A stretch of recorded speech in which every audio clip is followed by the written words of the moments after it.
반갑습니다. 여러분들의 투자가 행복했으면 좋겠습니다. 캐시메이커 문서진입니다. 자, 이번 주 또 시황 분석 한번 시작해 보도록 하겠습니다. 참고로 이번 주부터 제가 매일 아침에 출근길 시황이라고 해서 물론 뭐 월요일은 안 하겠죠. 화수 목금 이렇게 할 건데 이제 뉴욕 증시 마감 시황과 그다음에 이제 뭐 그날 우리 국내 시장의 뭐 전망, 단기 전망, 그다음에 뭐 종목 뭐 단타를 칠 만한 종목들 뭐 이런 것들을 제가 좀 추려서 한 10분 정도 짤막하게 매일매일 올려드리도록 할 테니까 그것도 많이 좀 시청해 주시고요. 또 구독 좋아요도 좀 많이 눌러 주십시오. 그 다음에 이제 그리고 제가 이제 이번 주 화요일입니다. 이번 주 화요일부터 나중에 제가 커뮤니티 게시판에도 공지를 하겠지만 이번 주 화요일부터는 매일 8시 10분부터 그 실시간 라이브를 진행할 생각입니다. 그러니까 이번 주부터 시작을 할 거예요. 예, 그래서 8시 10분부터 해서 또 실시간 라이브를 또 진행할 거니까 우리 또 캐시메이커 우리 메이커 여러분들 제가 그 원래 보통 유튜브 보니까 이런 거 구독자들을 뭔가 특별하게 애칭을 부르더라고요. 그래서 제가 뭘 부를까 생각하다가 우리가 또 채널이 또 캐시메이커니까 제가 또 여러분들을 그러니까 메이커로 부리는 게 좀 좋지 않을까라고 생각해서 또 메이커는 또 좋잖아요. 좋은 뜻이잖아. 뭔가 뭐 이게 좀 고급 뭐 그렇지 않나요? 그래서 저희가 메이커라고 여러분들을 구독자 여러분들 애칭을 메이커라고 정했습니다. 물론 뭐 이런 것들은 보통 뭐 구독자가 한 10만 명 정도 되는 데서 이야기하는데 저희는 소소합니다. 소소해도 그래도 이렇게 작은 것부터 여러분들이 어찌 보면 우리의 캐시메이커 역사를 같이 만들어 가시는 분이지 않겠습니까? 그러니까 여러분들이 캐시메이커를 또 만들어 가시는 분들이니까 그게 맞는 것 같아요. 그래서 저는 메이커 여러분이라고 하겠습니다. 어쨌든 그렇게 우리 메이커 여러분들과 좀 소통을 좀 하기 위해서 매주 화요일입니다. 화요일 아침 8시부터는 장중공방 시골 해서 장 마감할 때까지 그렇게 열어놓도록 하겠습니다. 물론 뭐 제가 중간중간 일 있고 이러면 뭐 라디오 화요일날 라디오 또 뭐 출연도 있어서 라디오 스케줄로 가면 그냥 뭐 그냥 뭐 잠시 빠지긴 하겠지만 어쨌든 제가 시간이 되는 시점에서는 계속해서 좀 켜놓도록 하겠습니다. 그래서 그렇게 이야기를 한번 진행해 보려고 합니다. 그래서 이제 구독 좋아요 역시나 좀 많이 눌러주십시오. 자, 그러면 본격적으로 방송 시황 분석해 보도록 하겠습니다. 사실 저희 이제 뭐 고객분들은 알겠지만 그리고 저희 영상을 오랫동안 시청해 주신 분들은 알겠지만 제가 굉장히 강세론자지 않습니까? 진짜 캠피셔만큼의 강세론자인데 이번에 8월 CPI를 보고 좀 충격을 먹었어요. 좀 충격을 먹고 와 이거는 좀 그러니까 제가 생각하고 있었던 기존의 시황 전망은 좀 바꿔야 된다라고 생각이 들더라고요. 그래서 물론 그렇다고 해서 제가 뭐 강세론에서 약세론으로 바뀌지는 않았습니다. 뭐 여전히 약세론자가 이야기하고 있는 대세 하락, 뭐 지금 뭐 그러니까 S&P 기준 3천을 본다.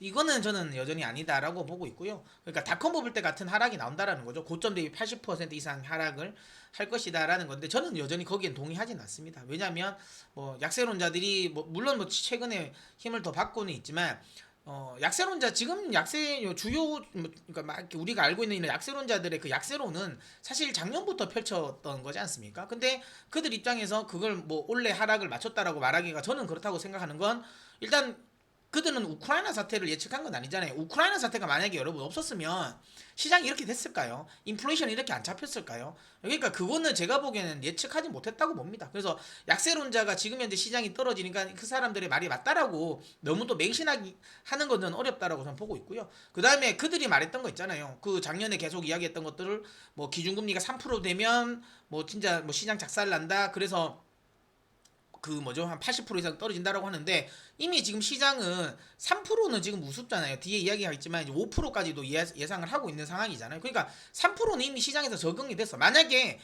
기준금리가 3%까지만 인상이 됐다고 칩시다. 그러면 시장이 이래 빠졌을까요? 그렇잖아요. 안 빠졌다니까. 그러니까 너무 그렇게 지금 시장이 빠진다고 또 약세론에 너무 또 매몰될 필요는 없다라고 일단 이야기 드리고요. 다만 신중해질 필요는 있는 것 같아요. 제가 워낙 이제 강세론자고 제가 이 강세론을 펼쳤던 근본은 그거예요. 딴 게 아니라 인플레이션은 잡힌다라는 쪽이었어요. 저는 인플레이션은 무조건 잡힌다. 특히 8월이 획기적으로 잡힐 것이다 라고 생각했기 때문에. 근데 이게 이제 다 깨져버렸죠. 그러니까 제가 원래 이렇게 강세론을 펼쳤던 그 어찌 보면 이론의 바탕에 주장의 바탕이 됐던 게 무너졌기 때문에 저도 조금은 신중해져야 된다라는 생각은 하고 있습니다. 일단 뭐 저도 좀 충격을 받았던, 여러분들 충격을 받았던 뭐 CPI를 뭐 여러 채널에서 보셨겠지만 그래도 이제 조금 더 한 번 더 보자면 이거 마이너스 나올 줄 알았죠. 전월 대비 증가율 마이너스 나올 줄 알았는데 오히려 0.1% 올랐습니다. 물론 이걸 보면 야 5, 6월에 비해서는 진짜 선녀지 않냐라고 생각할 수도 있지만 시장의 기대치를 크게 하회한 건 맞죠. 크게 하회한 건 맞고 와 생각보다 만만치가 않네라는 생각을 할 수 있는 포인트죠. 또 하나는 물론 저는 그렇게 생각합니다. 헤드라인 같은 경우가 꺾였다. 물론 저는 설레발을 좀 떨긴 했죠. 저는 조심스럽게 7.9를 봤습니다. 7.9를 이거 나오지 않을까라고 생각을 했어요.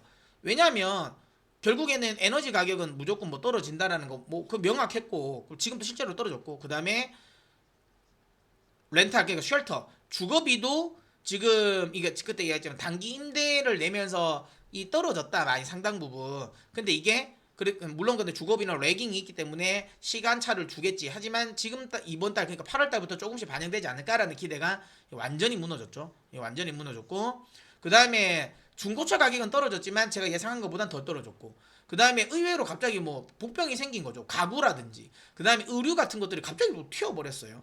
뭐 이런 것들이 다 이제 그러니까 다 안 맞았죠. 안 맞으면서 7.9는 말도 안 되는 소리였던 거고 물론 헤드라인이 빠지긴 했습니다. 여기에 의미를 둘 수는 있지만 그래도 시장 예상치를 크게 하회를 했다라는 거고 상회를 한 거죠. 7.8 정도를 봤으니까. 그리고 이제 문제가 된 건 이거죠. 결국 코어가 안 빠졌죠. 코어가 오히려 올라버렸어요. 물론 시장 예상도 오른다라고 봤어요. 한 6.1 뭐 정도는 봤는데 이거보다 훨씬 더 많이 올랐죠. 그러면서 와 이건 물가 안 잡히겠는데 라는 생각이 들었는 거죠. 저도 세부 사항을 봐더라도 뭐 눈에 제가 웬만하면 안 좋은 지표에서도 제가 좋게 해석하려고 하는 것들이 많이 나오거든요. 아 이건 뭐 생각보다 나쁘지 않은데 이거는 뭐 괜찮은데 라고 이야기를 많이 하는 편인데 이번 걸 보니까 이번 거는 진짜 그렇게 제가 할 말도 없어요. 그렇게 될 것 하나도 없어요. 그러니까 뭐 좋은 게 하나도 없습니다. 확실하게 음식료 같은 경우도 저는 곡물 가격이 안정화가 되기 때문에 떨어질 거라 봤지만 아무래도 에너지보다는 좀 다르죠. 왜냐하면 뭐 우리 흔히 말하는 기름 같은 경우는 휘발유나 가솔린이나 디젤 같은 경우는 원유 그러니까 이 원재료와 그 다음에 이제 최종 이 판매 제품 간의 레깅이 좀 짧아요. 가격 레깅이. 그러니까 뭐 WTI가 오르면 한 1, 2주 정도 지나면 오르고 판매가도 오르죠. 그 다음에 뭐 또 한 떨어지면 한 1, 2주 지나면 떨어지니까 레깅이 좀 짧은데 사실 이런 곡물 같은 경우는 좀 다르죠. 왜냐면 음식료는 기본적으로 음식료에 포함되는 게 곡물 가격만 들어가는 게 아니잖아요. 뭐 가공 비용 이런 것들이 들어가니까 곡물가가 내렸다고 해서 바로 뭐 이 음식료 가격을 내리진 않죠. 거기 또 그러니까 서비스 비용도 또 들어가니까 뭐 이런 것들이 사실상 예상치와 다르게 안 내리는 거죠. 결국에는 이거 에너지 말고는 다 올랐다. 다 올랐다. 이렇게 보시면 돼요. 그래서 이걸 보고 나니까 제가 강세론을 펼쳤던 어찌 보면 그 주장의 근본이 되었던 인플레이션은 잡힐 거다라는 기대감은 좀 사라져 버렸습니다. 사라지면서 이제는 조금은 확실하게 좀 신중론으로 좀 바뀌어야 되겠다라는 생각이 들었고요. 그래서 물론 우리는 그 나스닥 제가 항상 나스닥 기준으로 12,500이 깨졌을 때 제가 현금을 확보를 했죠. 현금 확보를 한 50% 정도 현금 확보를 해놓고 기다렸어요. 제가 항상 강세론을 펼치지만 그렇다고 좀 뭐 무조건 막 사라 이러지는 않았지 않습니까? 그러니까 추세 하락은 안 한다. 그러니까 오히려 조정은 매수의 기회다. 다만 좀 기다렸다가 좀 바닥 확인하고 들어가자라는 쪽이었는데 지금은 바닥이 아직까지 확인이 안 될 것 같다는 생각이 듭니다. 저는 11,500이 지지될 거라 봤어요. 나스닥 기준으로. 근데 이거는 뭐 지금은 의미가 없어져 버렸고 이렇게 되면 전저점을 확인할 가능성이 높겠죠. 그러니까 나스닥 기준으로만 1,500이 될 것이고 S&P 500 기준이라면 3,700이 될 것이고 코스피 기준으로 본다면 2,300이 되겠죠. 어쨌든 이까지는 내려간다라고 생각하는 게 맞는 것 같습니다. 그리고 이제 일부 혹시라도 이렇게 많이 시장이 빠지면 패드 푸시 나오지 않을까라는 9월 FOMC 회의에 대한 기대감이 있는데 저는 뭐 단호하게 이야기 드리겠습니다. 이 희망은 버리는 게 맞습니다. 그러니까 뭐 조금에 대한 그러니까 100bp 안 하면 다행이다라는 생각을 가져야 돼. 그러니까 100bp 안 하면 다행이다. 물론 저는 100bp 안 할 거라 봅니다. 근데 어쨌든 이게 혹시라도 75bp 하고 그 다음에 뭐 이제부터 좀 금리를 꺾을 거야. 이제는 금리 인상 속도를 늦출 거야. 이런 뭐 대화라든가 이런 뭐 언급이라든지 아니면 혹시라도 50bp 하는 거 아니냐 이런 기대감은 버리는 게 맞고요. 그냥 100bp만 안 해도 다행이다라고 생각하면 되겠죠. 어쨌든 이런 FMC 회의에 대한 기대감도 이번 8월 CPI를 통해서 없어져 버렸습니다. 물론 연준이 중요하게 보는 거는 PCE 물가 지표를 훨씬 더 중요하게 봐요. 그리고 8월 PCE 지표는 어떻게 나올지 몰라. 특히 8월 그러니까 PCE 지표 같은 경우는 상대적으로 또 그 CPI랑 다르죠. 왜냐하면 조금 더 그러니까 CPI보다는 훨씬 더 그 뭐라 그래야 좀 이렇게 그 이 표본을 빨리 바꿉니다. 그래서 조금 더 물가가 떨어진 거나 오른 거를 조금 더 빨리 반영하기도 해요. 그 다음에 주거비 자체도 상대적으로 그러니까 CPI보다 조금 낮으니까 그런 것들. 요런 것들이 CPI보다는 조금 더 낮아질 수 있어. 그래서 약간의 희망은 있긴 한데 뭐 그래도 제가 개인적으로 생각하기는 특별하게 우리가 기대해 볼 만한 건 아직은 없지 않을까라는 생각이 듭니다. 어쨌든 다음 주 시장 전망은 근데 결론은 떨어진다. 떨어지고 일단은 뭐 어금니 깨물고 있자. 일단 맞을 준비는 하고 있는 게 맞다라고는 생각을 합니다. 그러니까 전저점은 볼 가능성이 높다라고 일단은 이야기 드리도록 하겠고요. 시장이 이미 충격에서 아직까지 벗어나지를 못하고 있어요. 여기 보시는 것처럼 뭐 여기 지금 100bp 인상 9월 FMC 전망인데 100bp 인상까지 생각은 합니다. 근데 가능성은 낮아요. 그러니까 CPI만 보고 최근에 연준 위원들의 발언들을 보면 100bp를 해도 이상하진 않아요. 그러니까 지금 그 100bp를 한다고 해서 이상하진 않습니다. 그렇지만 이 100bp를 한다는 건 결국에는 그러니까 그 페드의 신뢰도를 너무 낮추는 이야기. 그러니까 너무 그러니까 이 페드가 지금 작년부터 해가지고 시장의 신뢰도를 굉장히 많이 잃은 상태잖아요. 근데 이번에 또 100bp를 해버리면 이거는 사실상 거의 본인들의 정책이 틀렸다라는 게 너무 이렇게 딱 드러내 놓는 거기 때문에 제가 보기에는 100bp까지는 그렇지 않다. 그러니까 페드의 신뢰성도 있기 때문에 정책의 신뢰성 그렇기 때문에 100bp는 아니지 않을까라는 생각을 하고 있고요. 그리고 100bp를 올렸을 때 페드가 얻을 수 있는 이득은 없어요. 제가 뒤에 또 설명을 드리긴 하겠지만 이번에 블랙락에서 뭐 연구 보고서가 나왔잖아요. 그거랑 저는 그 블랙락 쪽에 전 생각과 좀 동일한데 100bp를 올린 듯 만약에 이걸 이번에 100bp 올리잖아요. 그러면 하루 그러니까 예를 들어 뭐 한 1, 2주 정도는 흔들릴 수는 있겠죠. 근데 중요한 건 그렇게 올리면 이제는 떨어진다라고 생각하는 거야. 떨어뜨릴 수 있다. 이게 그러니까 금리의 피크라고 생각해 버린다니까. 굳이 그걸 쓸 이유가 없어. 굳이 그걸 쓸 이유가 없는 거고요.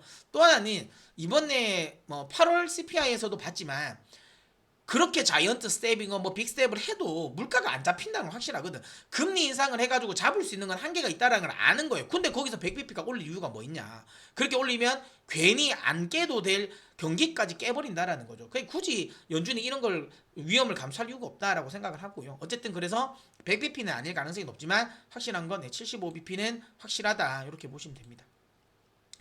50bp가 없어졌잖아요. 원래는 여기 50bp가 깔려있고 여기가 75bp였잖아. 근데 이게 아예 없어졌어. 없어지고 오히려 여기 생겨버린 거죠. 그 다음에 이게 또 중요한 게 아니라 시장이 지금 많이 빠지는 건 이번 달인 그러니까 이번에 FFA에서 75bp 한다는 건 알아요. 근데 그게 시장 가격에 반영된 게 아니야. 만약에 75bp가 시장 가격에 반영된 거였으면 저는 11,500원 지지가 됐다고 봅니다. 그리고 저는 그걸 바닥이라 생각했을 거예요. 근데 그게 아니라 지금 시장은 이게 문제가 아니라 이게 문제인 거죠. 뭐냐면 이게 이제 내년입니다. 1월 내년 1월 전망이에요. FMC 전망인데 여기 보시면 아시겠지만 보이세요 이거? 이제 그러니까 지금 시장이 원래 시장의 예상은 이거였잖아요. 4.25에서 4.5 정도 이까지가 연준이 이것도 아니다. 이것도 아니고 원래는 이거였지. 그러니까 그 4에서 잠깐만. 그러니까 CPI 보고 막 직전까지 시장 예상은 3.75였죠. 3.75에서 4였어요. 맞죠? 이게 잭슨 올 때, 그 다음에 이게 블라드 총재도, 에반스 총재도, 파월도 대체적으로 이야기했어요. 대체적으로 연준의 주요 인사들의 이야기는 이거였어요. 그러니까 4% 언저리라고 했어요. 그래서 자 3.75에서 4였어. 원래는. 근데 이게 지금은 어떻게 됐어요? 4는 뭐 말도 안 되는 거의 뭐 넘는 거고 최종 5까지 나왔어요. 그냥 자 4.75에서 5가 아니고 이제는 5에서 그냥 아예 기본 5에서 5.25예요 지금. 이걸 지금 예상하고 있죠. 처음에 3만 작년엔 3만 나와도 박살난다 했는데 이제는 4가 나왔어요. 그래서 4가 나왔는데 이제는 뭐예요? 4도 이제 아니다. 이제 5까지 나와 버렸어요. 물론 이거는 다 바뀝니다. 전망치 항상 바뀌죠. 항상 바뀌지만 어쨌든 그만큼 시장이 아주 겁내하고 있는 거예요. 아주 지금 긴축 스탠스를 겁내하고 있고 시장은 5%까지도 우려하는데 그러면 지금 증시가 그 기준 최종 금리를 5%가 반영됐냐? 그건 아니라고 봐요. 그래서 제가 아주 강세론자지만 좀 신중론자로 바뀌면서 뭘 봐야 된다? 그러면 5까지가 가격이 반영이 되려면 결국에는 전저점까지는 보겠다라고 생각하는 겁니다. 그래서 어쨌든 뭐 시장 같은 경우는 지금은 계속 좀 부정적으로 좀 볼 수밖에 없다라고 보고 있고요. 다만 이런 거 있어. 그러면 아예 지금 시장에 희망이 없냐라는 건데요. 그렇진 않아요. 뭐냐면 연준이 무작정 계속 올릴 만한 이유가 조금씩 사라지는 건 맞습니다. 뭐냐면 이번에 8월 CPI에서도 봤지만 금리를 그렇게 많이 올린다 해서 뭔가 물가가 팍 잡히지 않는다는 건 알아요. 그게 이미 나왔잖아. 근데 중요한 건 뭐냐면 연준은 결국에는 그러니까 물가를 단순히 내린다고 했지만 연준이 금리를 이렇게 막 급하게 올리고 매파적인 스탠스를 보이는 건 시장의 기대 심리를 낮추는 거예요. 그러니까 인플레이션에 대한 기대 심리.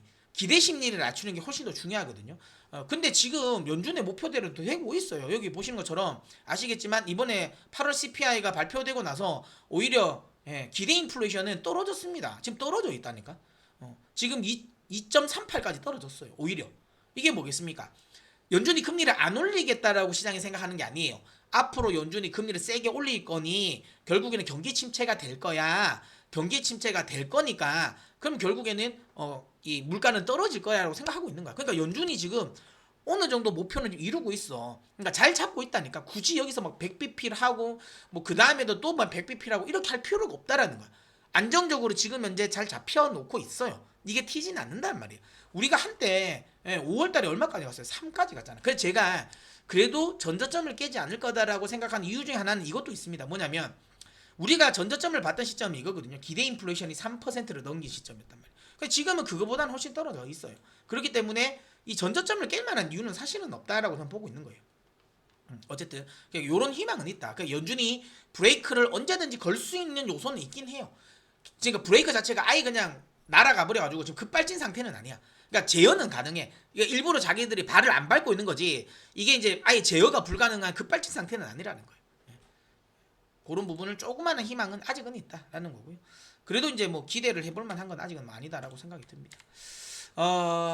이렇게는 제가 예상은 하고 있어요. 그러니까 이게 이번에 이제 아까 제가 처음에 이야기했던 그 블랙락에서 오늘 이제 그러니까 블랙락에서 나온 건데 보고서가 나온 건데 그냥 이렇게 제안한 거예요.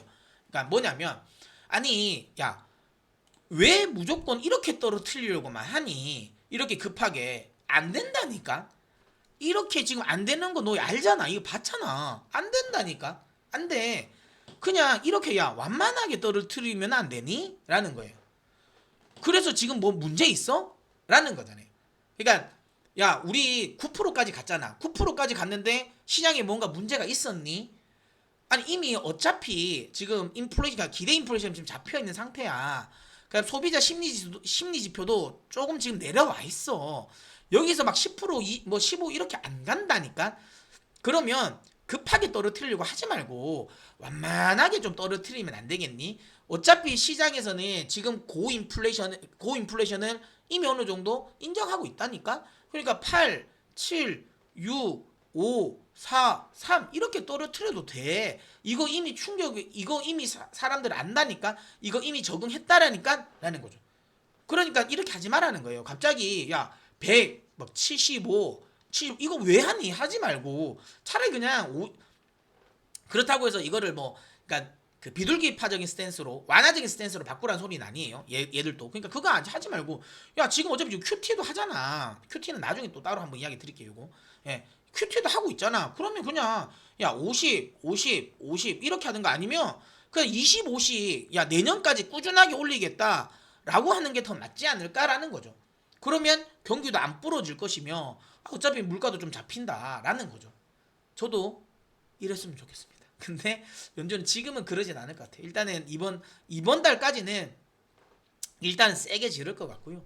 그 다음에 이제 11월 달 됐을 때 그때는 조금 생각이 어떻게 바뀔지는 또 상황은 봐야 되죠. 왜냐면 이제 11월 달 FOMC 회의 때는 결국은 이제 9월, 그러니까 8월 PC 물가 지표도 보고요.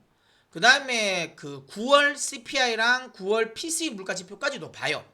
그리고 그걸 하니까, 그러니까 그 FOMC를 하니까 조금 더 많이 보죠, 이번 달보다는. 그러면 만약에 그쪽에서 좀 눌려지면 확실하게 좀 다운될 가능성이 높다. 그러니까 이번에 75bp 했다가 50bp 할 가능성이 높다라는 거예요. 그렇게 되면 오히려, 그러니까 이번이 좀 피크가 찍힐 가능성이 높은데, 하지만 중요한 건 이건 다 필요 없습니다. 그냥 결국엔 지금은 딴 거 다 필요 없고요. 예, 전망 다 필요 없고 그냥 결국은 인플레이션 잡힌 걸 봐야 돼요. 그 전까지는 좀 시장을 보수적으로 봐야 된다라고 생각이 듭니다.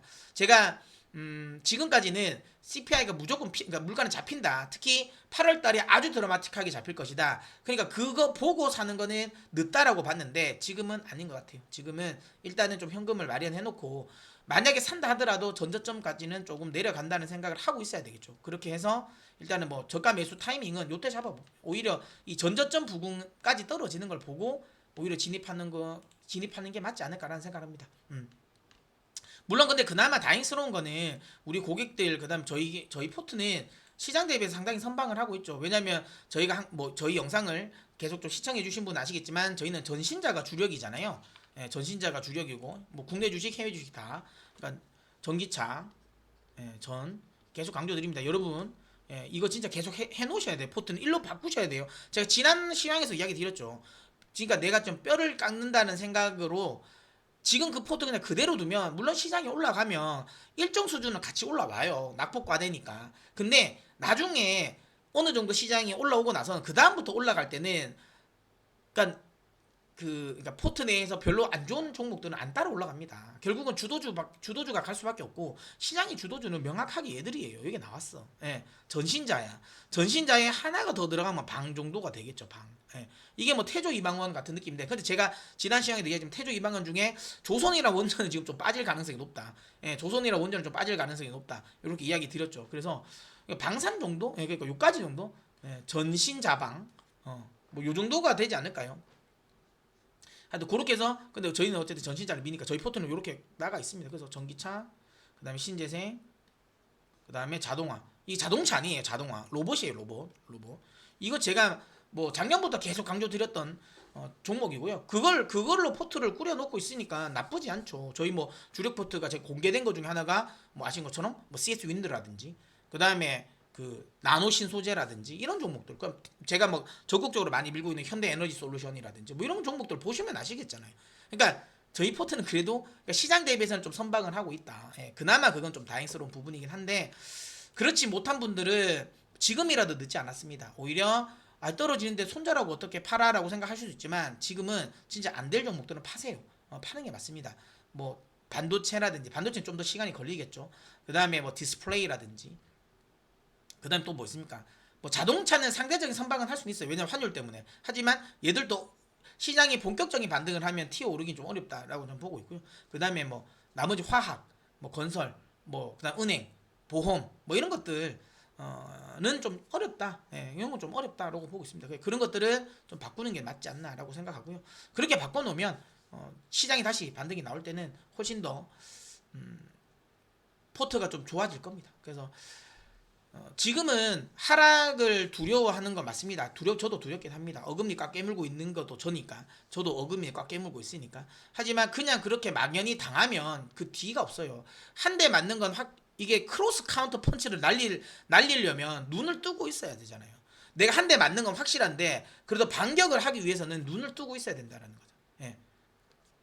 지금은 떨어지는 거 너무 고통스러워하면서 시장을 에이 몰라라고 하시면 안 됩니다. 오히려 지금 더 열심히 더 시장을 주목해야 되고요. 어쨌든 지금이라도 좀 포트를 좀 바꿔야 된다. 적극적으로 좀 바꿔야 된다. 이렇게 이야기 드려보도록 하겠습니다.